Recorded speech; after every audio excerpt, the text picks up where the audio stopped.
اعوذ باللہ من الشیطان الرجیم بسم اللہ الرحمن الرحیم۔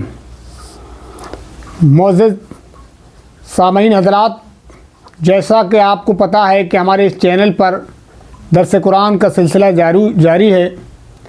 ہم اس وقت سورہ بقرہ کو اسٹڈی کر رہے ہیں، اس کا درس اور تدریس کا سلسلہ چالو ہے۔ تو اس سے پہلے ہم سورہ بقرہ کی 24 آیات پر گفتگو کر چکے ہیں، ان پر ہم غور و فکر کر چکے ہیں، ان کا درس ہم دے چکے ہیں۔ اب اس کے بعد آیت نمبر 25 کے بعد ہم آگے کی کچھ آیات جو ہے کور کریں گے۔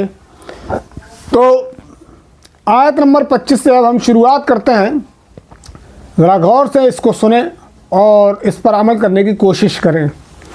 فرمایا جا رہا ہے وَبَشِّرِ الَّذِينَ آمَنُوا وَعَمِلُوا الصَّالِحَاتِ أَنَّ لَهُمْ جَنَّاتٍ تَجْرِي مِن تَحْتِهَا الْأَنْهَارُ كُلَّمَا رُزِقُوا مِنْهَا مِن ثَمَرَةٍ رِزْقًا۔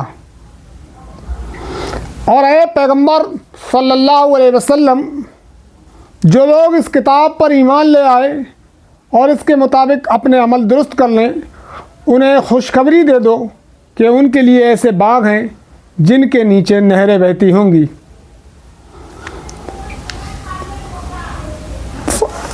اللہ تعالیٰ محمد صلی اللہ علیہ وسلم کے ذریعے ان لوگوں کو خوشخبری دے رہا ہے جو لوگ ایمان لے آئے اور جنہوں نے ایمان لانے کے بعد نیک اور صالح اعمال کیے، ان کے لیے اللہ تعالیٰ نے انعام کے طور پر جنت میں ایسے ایسے باغ رکھے ہیں جن کے نیچے نہریں بہتی ہوں گی، جہاں دودھ کی، شہد کی، پانی کی نہریں ہوں گی، جھرنے ہوں گے، تالاب ہوں گے، ندیاں ہوں گی، سمندر ہوں گے۔ ہر طرح کی نعمتوں سے اس کو سرفراز کیا جائے گا، اس کو تمام طرح کی نعمتیں دی جائیں گی۔ فرمایا قالوا ھذا الذی رزقنا من قبل وأوتوا به متشابہا ولہم فیہا ازواج مطہرہ وَهُمْ فِيهَا خَالِدُونَ۔ فرمایا جا رہا ہے ان باغوں کے پھل صورت میں دنیا کے پھلوں سے ملتے جلتے ہوں گے، یعنی کہ جنت میں جو جنتیوں کو جو پھل دیے جائیں گے وہ کوئی اجنبی پھل نہیں ہوں گے، ان کے لیے وہ شکل و صورت میں، بناوٹ میں انہی دنیا کے پھلوں کی طرح ہوں گے جس طرح دنیا کے پھل ہوتے ہیں۔ مثلاً کیلا ہے، سنترا ہے، انار ہے، انگور ہے، یہ پھل وہاں جنت میں ہوں گے۔ ان کی شکل و صورت، ان کی بناوٹ، ان کی بذائقہ سب ایسی ہی ہوگی، لیکن ان کا مزہ ایسا نہیں ہوگا۔ ان کا مزہ اس سے بہت زیادہ اعلیٰ درجے کا ہوگا، اور وہ کیسا ہوگا وہ تو بس جنت میں جانے کے بعد انسان کو معلوم ہوگا۔ تو یہ نعمتیں اللہ تعالیٰ نے ان لوگوں کے لیے رکھی ہیں جو لوگ ایمان لے آئے اور جنہوں نے نیک و صالح اعمال کیے۔ اور فرمایا جا رہا ہے اور وہ کہیں گے کہ ایسے ہی پھل اس سے پہلے دنیا میں ہم کو دیے جاتے رہے ہیں۔ وہ خود اس بات کو جب ان پھلوں کو دیکھیں گے، ان کی بناوٹ دیکھیں گے، ان کی شکل و صورت دیکھیں گے، تو وہ پہچان جائیں گے کہ یہ انار ہے، یہ آم ہے، یہ کیلا ہے، یہ سنترا ہے۔ وہ پھل جب دیکھیں گے تو کہیں گے یہ وہی پھل ہیں کہ اسی سے ملتے جلتے پھل ہمیں دنیا میں دیے جاتے تھے۔ تو وہ کوئی نامانوس پھل نہیں ہوں گے، اجنبی نہیں ہوں گے، لیکن ان کا ذائقہ جو ہے وہ ضرور ان کے لیے اجنبی ہوگا، ضرور ان کے لیے الگ ہوگا، اور اس سے پہلے انہوں نے وہ ذائقے دار پھل کبھی نہیں کھائے ہوں گے۔ ایسے ایسے پھل جنت میں دیے جائیں گے۔ نبی اکرم صلی اللہ علیہ وسلم کی ایک حدیث ہے کہ آپ صلی اللہ علیہ وسلم فرمایا کہ جنت میں آدمی کو وہ کچھ ملے گا جس کی وہ خواہش کرے گا، اور خود قرآن مجید میں بھی ہے کہ جنت میں انسانوں کو وہ کچھ دیا جائے گا جس کی وہ خواہش کرے گا۔ تو فرمایا جا رہا ہے ان کے لیے وہاں پاکیزہ بیویاں ہوں گی، پاکیزہ بیویاں ہوں گی، یعنی کہ یہاں پر یہ بات سمجھنے کی ہے، زوجین کا لفظ استعمال ہوا ہے۔ زوجین کا مطلب ہوتا ہے کہ بیوی کے لیے شوہر اور شوہر کے لیے بیوی۔ تو جو شوہر ہوں گے ان کو پاکیزہ بیویاں دی جائیں گی، مطلب کوئی شخص ہے جس کی بیوی دنیا پر نیک ہے اور وہ خود بھی نیک ہے، تو جب اللہ تعالیٰ اس کو جنت میں بھیجے گا تو جو دنیا پر اس کی بیوی تھی اور وہ نیک تھی تو جنت میں بھی وہ اس کی بیوی ہوگی. لیکن اگر وہ خود نیک ہے اور اس کی بیوی نیک نہیں ہے، یعنی وہ جنت میں نہیں جائے گی، وہ جنتی نہیں ہے، تو اللہ تعالیٰ کوئی اور کسی اور کو اس کی بیوی بنا دے گا اور وہ اس کی بیوی ہوگی. لیکن جو میاں بیوی دنیا پر پاکیزہ اور نیک اور صالح رہے ہوں گے تو وہ جنت میں بھی آپس میں میاں بیوی ہوں گی، اور وہاں اللہ تعالیٰ ان جنتیوں کو حوروں سے بھی نوازے گا جن کے بارے میں حدیث میں آتا ہے وہ بہت خوبصورت اور حسین و جمیل ہوں گی، جس کا تصور انسان دنیا پر نہیں کر سکتا. کیونکہ اللہ کے رسول صلی اللہ علیہ وسلم کی حدیث ہے کہ جنت نہ کسی نے دیکھی ہے، نہ کسی آنکھ نے دیکھی ہے، نہ کسی کان نے سنی ہے، اور نہ کسی کے دل میں اس کا خیال گزرا ہے. وہ ایک سرپرائز ہوگا جنتیوں کے لیے، ایک ایسا انعام ہوگا جو وہاں جانے کے بعد ہی آدمی کو ملے گا، جو بہت بڑا سرپرائز اور انعام اللہ تعالیٰ کی طرف سے بندے کے لیے ہوگا. تو اللہ تعالیٰ نے انسان کی فطرت کا خیال رکھا ہوا ہے کہ انسان کی فطرت میں ہے کہ وہ زوجین، وہ ازدواجی زندگی کا عادی ہے، وہ ازدواجی زندگی میں اپنے آپ کو سکون محسوس کرتا ہے. تو اللہ تعالیٰ نے یہ صفت اور یہ صفت اس کے اندر جنت میں بھی رکھی ہے، اور جنت میں اللہ تعالیٰ نے اس کو اس نعمت سے بھی نوازا ہے. تو جو جنت میں جائے گا اللہ تعالیٰ ان کو پاکیزہ بیویاں دے گا. پاکیزہ بیویاں پاکیزہ عورتوں کے لیے پاکیزہ مرد ہوں گے، اور پاکیزہ مردوں کے لیے پاکیزہ عورتیں ہوں گی، نیک اور صالح، اور وہ وہاں ہمیشہ رہیں گے. یعنی کہ جنت سے وہ پھر کبھی نکالے نہیں جائیں گے، وہ کبھی ختم نہیں ہوگی، ہمیشہ ہمیشہ رہیں گے. اور جنت کی کسی چیز کوئی فنا نہیں ہے. جنت میں چاہے وہ پھل ہو، چاہے وہ پیڑ ہو، چاہے وہ درخت ہو، چاہے وہ انسان ہو، چاہے وہ جن ہو، پھر وہاں ان کو نہ کبھی موت آئے. اللہ کے رسول صلی اللہ علیہ وسلم فرمایا جنت میں موت نہیں ہے، جنت میں بیماری نہیں ہے، جنت میں بڑھاپا نہیں ہے، جنت میں تھوک نہیں ہے، جنت میں قضائے حاجت کی ضرورت محسوس نہیں ہوگی، بلکہ حدیث میں آتا ہے کہ خوشبودار ڈکار آئے گی، اور انسان جو ہے کا جو کھائے گا وہ سارا ہضم ہو جائے گا.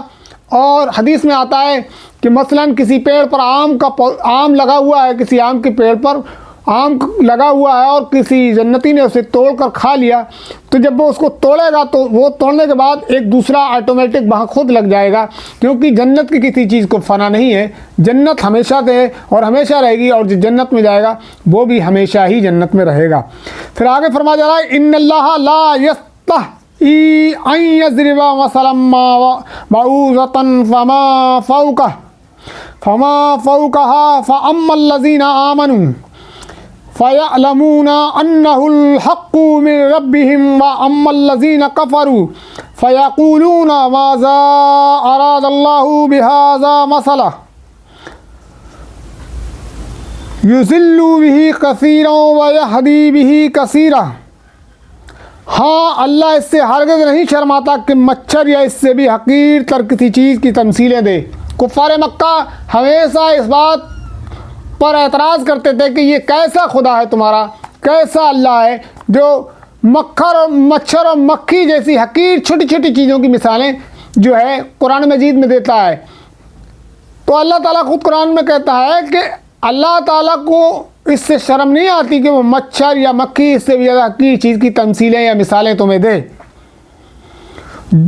جو لوگ حق بات کو قبول کرنے والے ہیں وہ انہی تمثیلوں کو دیکھ کر جان لیتے ہیں. جو لوگ حق کو ماننے والے ہیں، جو حق کو دیکھ کر پہچان جاتے ہیں اور سمجھ جاتے ہیں کہ یہی حق ہے، تو ان کے لیے کوئی اہمیت نہیں رکھتی کہ وہ مثال یا تمثیل کس چیز سے دی گئی، مچھر سے دی گئی ہے، مکھی سے دی گئی ہے، اس سے بھی کمتر درجے کی کسی چیز سے دی گئی ہے. وہ جب ان کے سامنے کوئی چیز واضح ہو جاتی ہے اور اس کی دلیل جو ہے بالکل معتبر بیٹھ جاتی ہے تو وہ حق کو تسلیم کر لیتے ہیں. انہیں اس سے کوئی فرق نہیں پڑتا کہ سامنے والا کس چیز کی مثال دے رہا ہے. تو اللہ تعالیٰ کہتا ہے کہ میں اس سے قطعی نہیں جو ہے شرماتا، ہرگز نہیں شرماتا کہ مچھر یا مکھی یا اس سے بھی زیادہ حقیر چیز کی تمثیلیں دوں. حق پہچاننے والے پہچان جاتے ہیں، انہیں اس چیز کی پرواہ نہیں ہوتی کہ مثال کس چیز سے دی جا رہی ہے. اور فرمایا وہ انہی تمثیلوں کو دیکھ کر جان لیتے ہیں کہ یہ حق ہے جو ان کے رب ہی کی طرف سے آیا ہے. وہ پہچان جاتے ہیں کہ یہ جو محمد صلی اللہ علیہ وسلم جو پیش کر رہے ہیں، جو دین پیش کر رہے ہیں، یہ حق ہے اور یہ محمد صلی اللہ علیہ وسلم اور ہمارے رب ہی کی طرف سے آیا ہے۔ یہ محمد صلی اللہ علیہ وسلم کا اپنا بنایا ہوا نہیں ہے، یہ کسی انسان کا کلام نہیں ہے، یہ کسی انسان کی بنائی ہوئی شریعت نہیں ہے، یہ کسی انسان کا بنایا ہوا دین نہیں ہے، بلکہ یہ محمد صلی اللہ علیہ وسلم کے رب ہی کی طرف سے آیا ہے۔ اور جو ماننے والے نہیں ہیں وہ انہیں سن کر کہنے لگتے ہیں کہ ایسی تمثیلوں سے اللہ کو کیا سروکار۔ جو لوگ ماننے ہی والے نہیں ہیں، جیسے شروع میں سورہ بقرہ میں کہا گیا تھا کہ تم انہیں ڈراؤ یا نہ ڈراؤ، بہرحال یہ ماننے والے نہیں ہیں۔ تو ایسے جو لوگ ہوتے ہیں جن کو حق تسلیم ہی نہیں کرنا ہے، جو یہ کان سنتے ہیں اور اس کان نکال دیتے ہیں، تو ایسے لوگوں کو کوئی سمجھا نہیں سکتا۔ اللہ تعالیٰ نے تو ہدایت ان لوگوں کے لیے رکھی ہے جن کے بارے میں قرآن میں کہا والذین جاہدوا فینا لنہدینہم سبلنا۔ اللہ کہتا ہے جو ہماری راہ میں کوشش کرتے ہیں ہم انہی کے لیے راستے کھولتے ہیں، انہی کے لیے راہیں ہموار کرتے ہیں۔ اور ایک جگہ قرآن مجید میں کہا گیا کہ اللہ تعالیٰ نے تو آج تک اس قوم کی حالت کو بدلا ہی نہیں ہے جب تک وہ قوم خود نہ چاہے اپنے آپ کو بدلا، اس کے لیے کوشش نہ کرے، اس کے لیے تگ و دو نہ کرے، اس کے لیے اسٹرگل نہ کرے، تو اللہ تعالیٰ کو کوئی نہیں پڑی ہے کہ تم کو زبردستی جو ہے ہدایت دے۔ لا اکراہ فی الدین، دین میں کوئی زبردستی نہیں ہے۔ دین انہی لوگوں کے لیے راستے کھولتا ہے، اللہ انہی لوگوں کو راستے دکھاتا ہے جو کوششیں کرتے ہیں اور جاننا چاہتے ہیں اور سمجھنا چاہتے ہیں اور ہدایت کے طلبگار ہوتے ہیں۔ علامہ اقبال نے بھی اسی آیت کو کوٹ کرتے ہوئے شعر کہا ہے کہ خدا نے آج تک اس قوم کی حالت نہیں بدلی، نہ ہو جس کو خیال خود اپنی حالت بدلنے کا۔ تو اللہ تعالیٰ انہی لوگوں کو بدلتا ہے جو بدلنا چاہتے ہیں، اور ان لوگوں کو نہیں بدلتا ہے جو نہیں بدلنا چاہتے ہیں۔ اور وہاں اللہ کو کیا سروکار۔ اس طرح اللہ ایک ہی بات سے بہتوں کو گمراہی میں مبتلا کر دیتا ہے اور بہتوں کو راہ راست دکھا دیتا ہے۔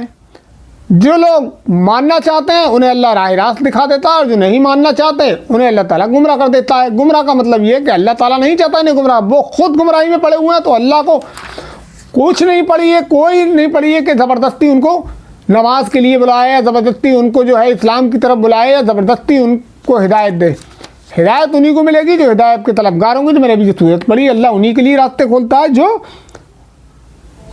کوششیں کرتے ہیں۔ اور فرمایا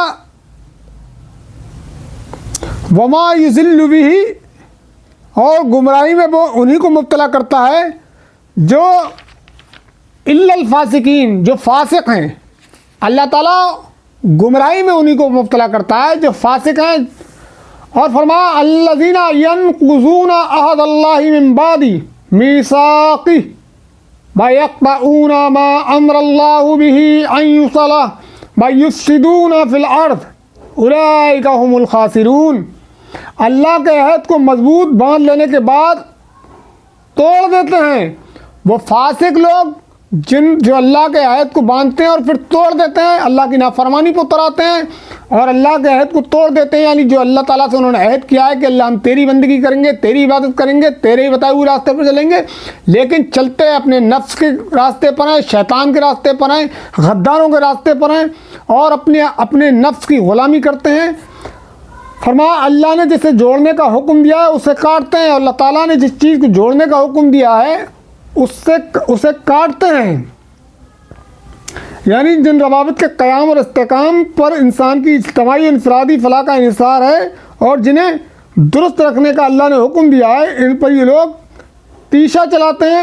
اس مختصر سے جملے میں اس قدر وسعت ہے کہ انسانی تمدن و اخلاق کی پوری دنیا پر جو دو آدمیوں کے تعلق سے لے کر عالمگیر بین الاقوامی تعلقات تک پھیلی ہوئی ہیں، صرف یہی ایک جملہ حاوی ہو جاتا ہے۔ روابط کو کاٹنے سے مراد محض تعلقات انسانی کا انقطاع ہی نہیں ہے، بلکہ تعلقات کی صحیح اور جائز صورتوں کے سوا جو صورتیں بھی اختیار کی جائیں گی وہ سب اسی ذیل میں آ جائیں گی، کیونکہ ناجائز اور غلط روابط کا انجام وہی ہے جو قطع روابط کا ہے، یعنی بین الانسانی معاملات کی خرابی اور نظام اخلاق و تمدن کی بربادی۔ اور فرمایا اور زمین میں فساد برپا کرتے ہیں، حقیقت میں یہی لوگ نقصان اٹھانے والے ہیں۔ یہ وہ لوگ ہیں جو زمین میں فساد برپا کرتے ہیں، بگاڑ پیدا کرتے ہیں اور یہ نہ سمجھیں کہ اس سے ہمارا کچھ بگڑے گا نہیں، اس کا بہت بڑا خمیازہ انہیں بھگتنا پڑے گا، بہت بڑا نقصان ہی اٹھانے والے ہیں۔ نقصان کا یہ ہوگا کہ قیامت کے دن اللہ تعالیٰ ان کو جہنم میں ڈالے گا، اور جہنم بہت خطرناک چیز ہے، جس کے بارے میں نبی اکرم صلی اللہ علیہ وسلم نے فرمایا ہے کہ جہنم ایک لمحے کے لیے بھی بہت بری جگہ ہے اور ہمیشہ رہنے کے لیے بھی بہت بری جگہ ہے۔ اللہ تعالیٰ ہم کو ان تمام ہی باتوں پر غور و فکر کرنے کی توفیق عطا فرمائے۔ آمین۔ وآخر دعوانا ان الحمد للہ رب العالمین۔